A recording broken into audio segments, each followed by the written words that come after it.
Welcome back. There's so much happening in the news in South Africa, and let's not forget the rest of the world. Zimbabwe is preparing for an election, and there's a glimmer of hope in a very violent, destructive conflict in South Sudan. Further afield, US President Donald Trump has been clashing with his own allies again, this time at a meeting of the NATO Security Alliance in Belgium. Our foreign editor, Sophie Mokoena, joins us to look back on the coverage this week and look ahead to next week as well. Let's start with Zimbabwe. Obviously, we're watching that very closely. What are the signs? Is this going to be free, fair, a good thing in the democratic process in Zimbabwe? According to the Electoral Commission, they are ready to run free and fair elections. But when you speak to the opposition parties, they have concerns around the issue of voters' roll. And of course, yesterday, the drama, where there were reports that in Bulawayo, the security members or the police were allowed to cast their ballot, but that issue was since dismissed by the Electoral Commission today during the briefing where they spoke to the media in terms of state of readiness. Therefore, it depends, the person you speak to on the ground. Some are saying the country is ready, others are concerned.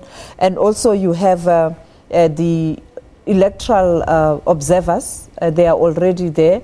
The European Union, the AU, SADC officials are already there. Therefore, people are in Zimbabwe right now, all the important structures on the continent to ensure that those elections are free and fair. You had the Secretary General of the United Nations yesterday, Antonio Guterres, saying that they are hoping that the elections will be free and fair. And he's also been looking at South Sudan. The question there is that country ready for peace?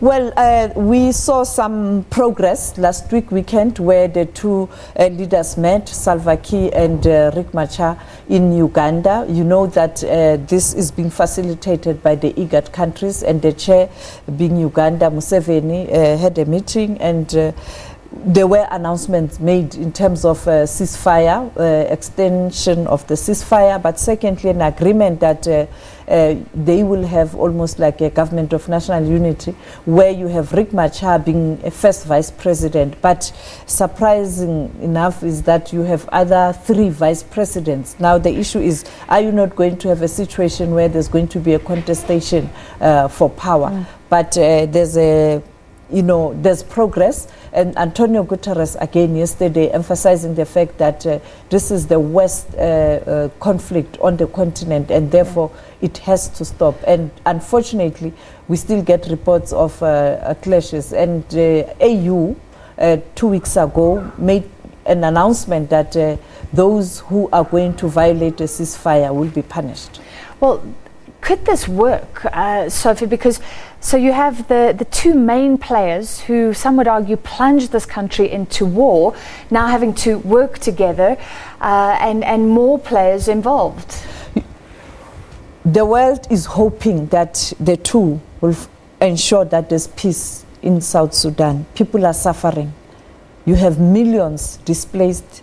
Many have died. And therefore, this is a very serious conflict. And it's up to the two leaders to ensure that this comes to an end. But the reality is, with politicians, you can't trust, because the issue of power is very complex. And at the end of the day, when people are fighting for power, ordinary people suffer.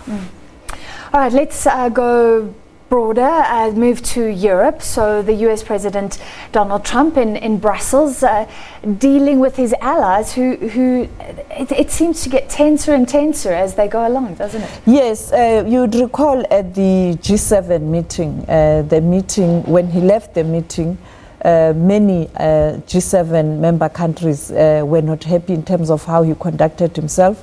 And again, the NATO summit, it was expected, because the very same G7 members are also some of the members of the NATO. Germany. Yes, and Germany.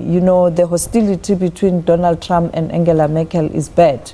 Even though both leaders are denying, a politician can't say, I don't see eye to eye with a particular leader from a particular country, but it's the reality. People were even raising concerns that what he did to Angela Merkel was so bad at a time where Angela Merkel herself is facing some challenges in his own country in terms of the coalition government, and you do that to her.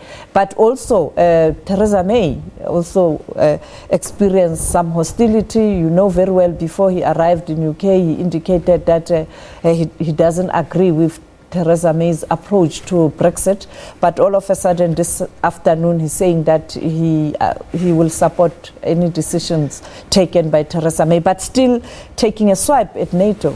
Yeah, often his stance changes when he meets people and then they hold a press conference. But he does have support in the UK. Boris Johnson, who's just resigned, although a lot of protesters.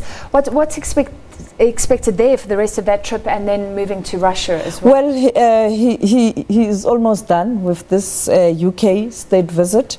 He is expected to take some rest, you know, tomorrow and perhaps on Sunday playing golf, and then meet President Putin after the World Cup. That is perhaps on Monday. That's a big one, big story. I think international media all over the world will be looking at that meeting. This will be the first meeting in terms of having enough time to sit and discuss.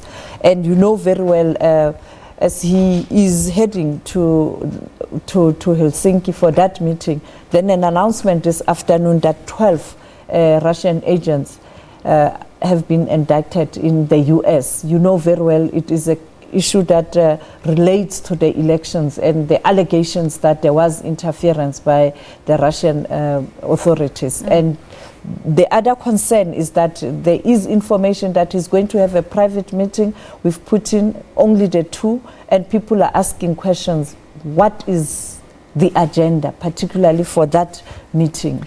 Yeah, brave to go when you're being investigated at home over your relations with Russia. Let's come back to South Africa now. So let's look ahead to Mandela Day, the centenary celebrations next week. But we start with the President Cyril Ramaphosa, and he's been talking about some of those expectations today. Fellow South Africans, on Wednesday, the 18th July, people from across the world will celebrate the centenary of the birth of the founding father of our nation, Nelson Rolihlahla Mandela.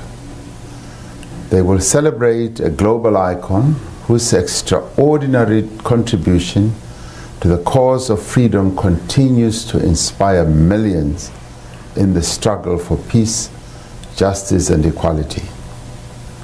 As we celebrate International Nelson Mandela Day, as declared by the United Nations in the year of his centenary, let us all be guided by the words that Madiba pronounced when he said, "What counts in life is not the mere fact that we have lived, it is the difference we have made to the lives of others that will determine the significance of the life we have led." On this day, let us go out in our millions to make a meaningful and lasting difference in our society.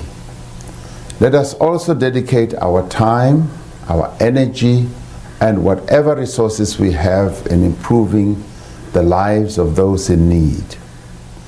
Let us also use this day as an opportunity for remembrance and reflection. Let us join hands with one another to affirm our common commitment to honor Madiba's memory by building a nation that is united in its diversity. Remember also to share with others how you are making a meaningful difference by using the hashtag Mandela Day. Let this Mandela Day mark the start of a new era of citizen activism for social change and economic change.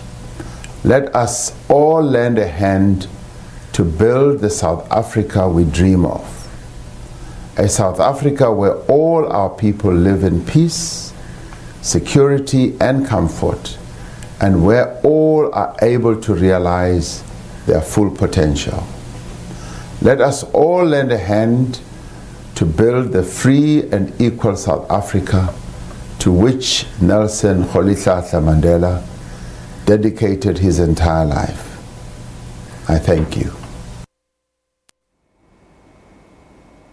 All right, so President Cyril Ramaphosa calling for people to come out in their millions. How can ordinary South Africans get involved in this? What sort of activities, events are there going to be? Well, you know very well in South Africa, the 18th of July, it's a big day where individuals are trying their level best to do good. You'd recall when he went on retirement, I remember I was at that press conference, Mandela said, "Don't call me, I will call you." But said, it is in your hands. In other words, it is our responsibility as South Africans or Africans on the continent and people around the world to ensure that we make this world a better place. And you can only do that when you help those who are in need. For example, a SABC team that is going to Tanzania, you know, to raise funds for children who don't have access to sanitary towels.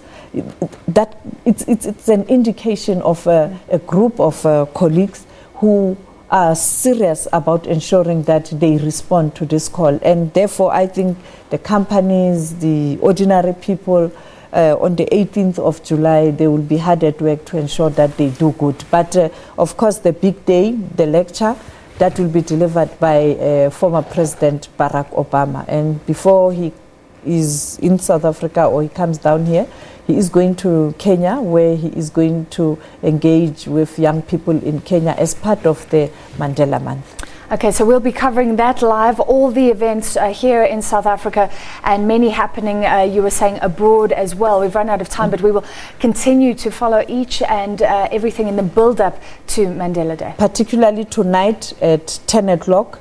In New York, our ambassador at the UN is going to ring a bell at the New York Stock Exchange. If technology doesn't fail us, we'll be live.